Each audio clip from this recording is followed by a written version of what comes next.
A very good morning to all my subscribers, my viewers, the obedient family, active citizens, and Nigerians. Thank you for joining me this morning. Now, it's quite unfortunate that the APC have released their uchins and their talks to attack opposition leaders that are actually going out to campaign physically. It is not enough that they are secretly attacking the families and these opposition leaders. They are verbally also coming at them with everything they have.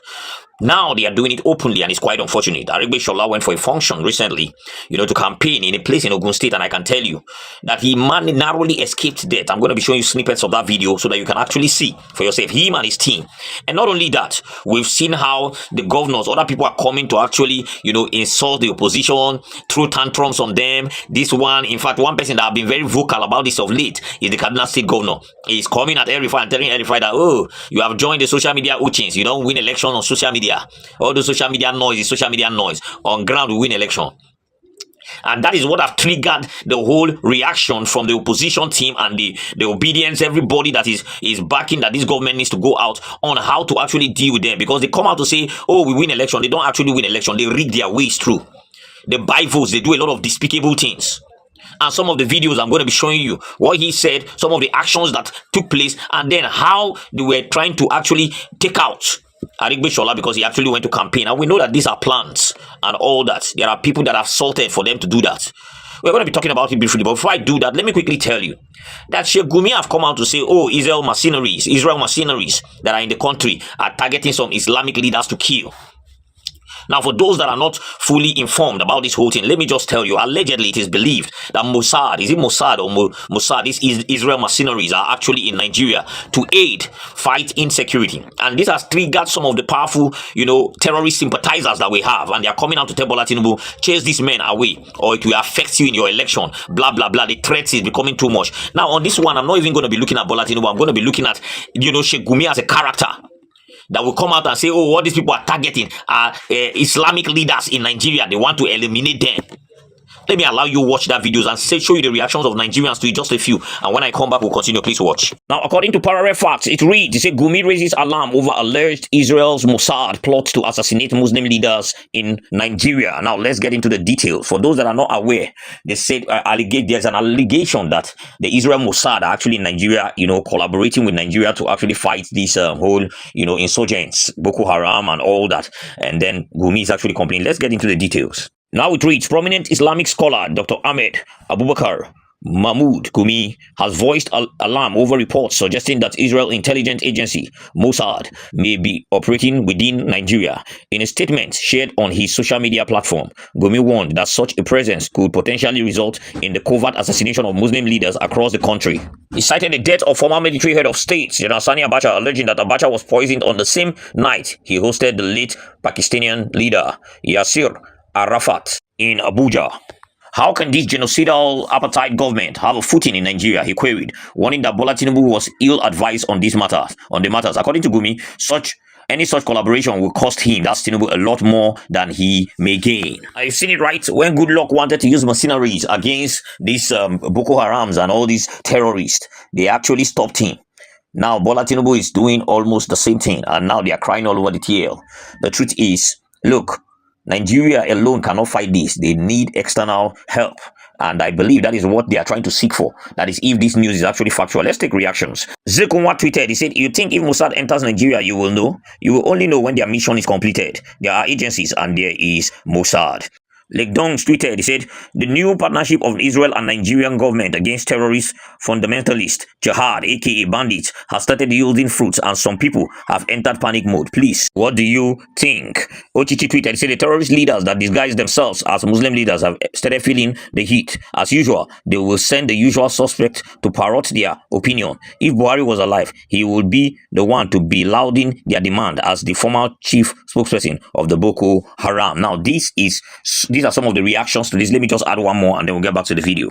Honorable Ayodele tweeted, he said, Naga fear, see what your bandits have done to the country. They started a chain reaction of kidnapping here and there. They blew everybody at any time without fear of God. You don't caution them. Now, Israel is here to help Nigeria. You are now crying they want to buy Muslim leaders, and then he used Yoruba to actually finish it up. Now you can see that everybody having his opinion, everybody knows who Sheikh Gumi is. There's a picture they have painted about him as a terrorist sympathizer and all that, and he coming to talk is actually trying to trigger the whole thing instead of make it. He's actually selling himself as though truly, or as he is. Let me put it that way, because since they see him as a terrorist sympathizer, he's actually selling himself in that manner, and that is what it is. Let's get back to the video and continue. Now, you've seen it, right? You can see what is actually happening. When I tell you that some of these powerful clergies and some of these people, powerful people in government, are fully involved in the insurgents, the criminality, the terrorism that is happening in this country, a lot of you take it for granted. But I can tell you that this is coming from these are some of the highest Islamic leaders in Nigeria. And this is what he has to say. Oh, they are targeting the Islamic leaders. So don't bring them in. Because bringing them in is like coming to kill our own people, and it will affect you. Instead of citing an example with Abacha, I've always maintained that this insecurity thing cannot be dealt with by the military alone, by the military we have, by the army, by this one intelligence. Our intelligence are not functioning. The people that are sponsoring this criminality are way above those soldiers that are out there. They are not sending those ones to go and die. Those soldiers that are out there and all there is. There are serious people that are heavily connected in government and serious clerics and clergies that are actually pushing this agenda, because they are gaining from it. And the moment they started hearing rumors of the Israel mercenaries, the first thing that you can now see the fear instantly displaying itself, coming out. You can hear it. You can hear it clearly. The terrorist sympathizers now have started talking. Yesterday, or is it the day before yesterday, they caught two powerful, terrorist leaders of Boko Haram and the bandits, and since that yesterday, there have been agitations. There have been reactions. Now Gumi is coming out to say, chase these people away. If truly they are actually around, chase them away, because they want to start killing our Islamic leaders. Oh, so why is it a problem? If the Islamic leaders, if their hand pure, why you tell them somebody chase? If your hand pure, you know about the reason. That is how Abacha invited so and so, and that was after that he died.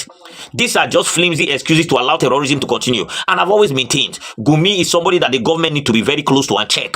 Because I can tell you, if he's a terrorist sympathizer and he's the one that used to negotiate with them, then they should look at him very carefully. If care is not taken, he's the one that used to send the message, allegedly. Because a lot of people are getting to believe that this man is not pure. There is something about him that don't add up. There is something about him that is actually very dirty.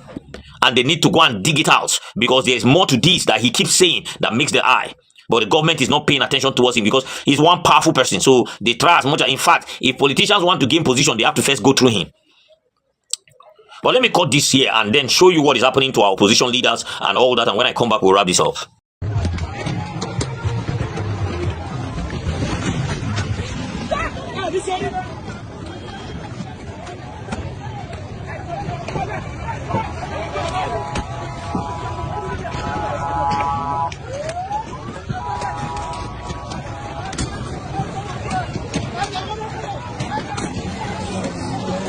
Now, this is Aramishola and his team that came to campaign in Ogun State. And I can tell you that they don't know that it was a setup. And thank God, none of them were injured, but they narrowly escaped. You see their bosses, they are stoning him, breaking the glasses, attacking the people. That is what they are doing. You can see that he's trying to just escape the situation he finds himself in and all that. ABC Uchins are doing that. Now, let me show you what the Kaduna governor said.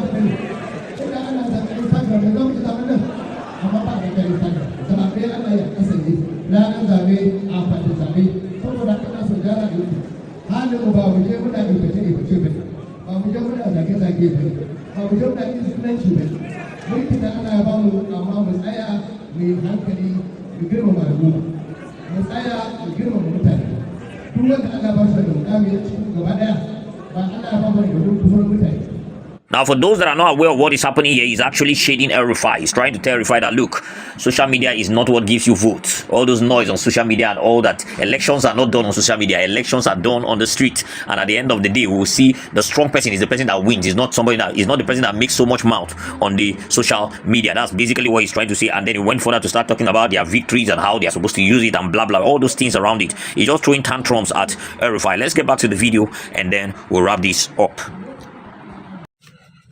Now, you've seen it, right?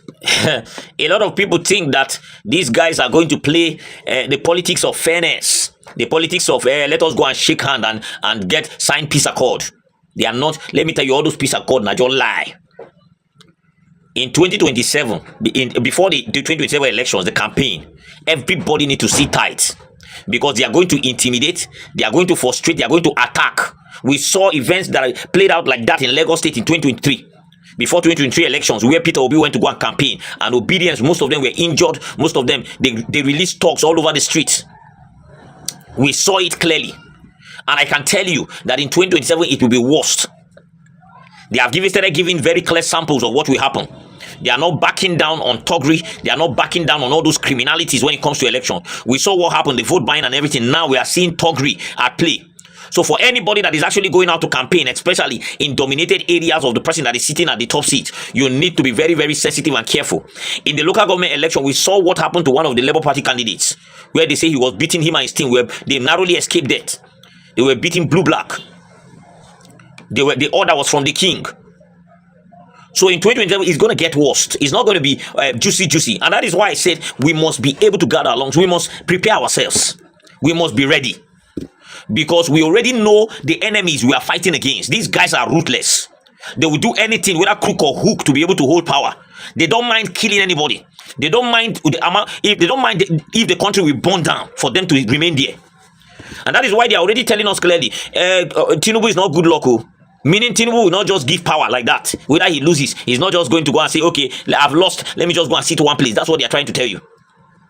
And we've seen tweets of some of the Uchins that are supporting Bola Ahmed Tinubu saying, look, it's going to be war. What people saw in 2023 is child's play. We are coming out in 2027. In fact, that time, anybody that comes, will remove him completely.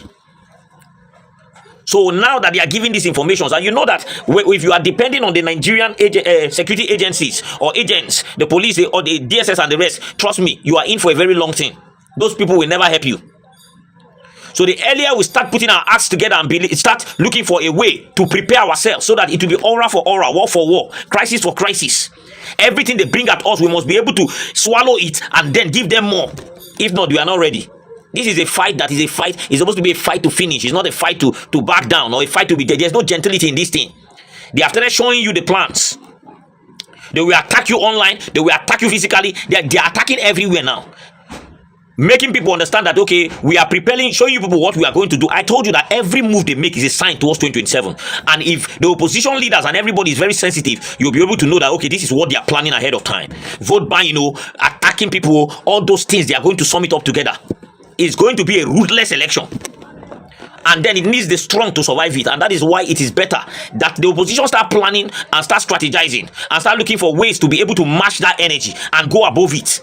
If not, at the end of the day, they will also, in fact, they go run for their lives. Some people go lose their lives and then they will still lose the election. And that is why the fight must come from every angle. If it comes to being physical, you have your own people too.